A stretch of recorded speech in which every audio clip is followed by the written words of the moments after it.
i7 ગુજરાતનો અવાજ। નમસ્કાર દર્શક મિત્રો, i7 ન્યૂઝ ગુજરાતીની સાથે હું છું આપની સાથે પાયલ બામભણિયા। તો જોઈએ આજના મહત્વના સમાચાર।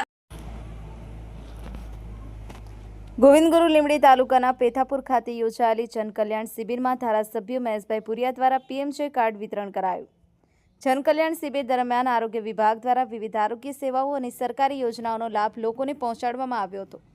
ધારાસભ્યશ્રીએ આરોગ્ય વિભાગની પોર્ટેબલ એક્સરે કામગીરીની મુલાકાત લઈ તેની વિગતો મેળવી હતી અને છેવાડા સુધી આરોગ્ય સેવાઓ પહોંચાડવા માટે થઈ રહેલા પ્રયાસોની પ્રશંસા કરી હતી। શિબિરમાં આરોગ્ય વિભાગ દ્વારા કુલ 122 દર્દીઓની ઓપીડી સેવા આપવામાં આવી હતી।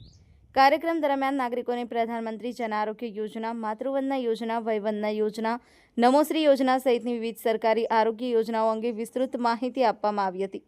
આ પ્રસંગે જિલ્લા પંચાયત સભ્ય, તાલુકા પંચાયત સભ્ય, સરપંચ, મામલતદાર, તાલુકા વિકાસ અધિકારી, તાલુકા હેલ્થ ઓફિસર, પ્રાથમિક આરોગ્ય કેન્દ્રના મેડિકલ ઓફિસર, અન્ય વિભાગોના અધિકારીઓ, કર્મચારીઓ તથા આરોગ્ય વિભાગના કર્મચારીઓ ઉપસ્થિત રહ્યા હતા।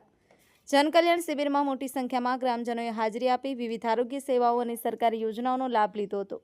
કાર્યક્રમનું સફળ આયોજન આરોગ્ય વિભાગ તથા અન્ય સંકળાયેલા વિભાગોના સંયુક્ત પ્રયાસોથી કરવામાં આવ્યું। Bureau chief Kalubhai Damor, i7 news Gujarati, Dahod.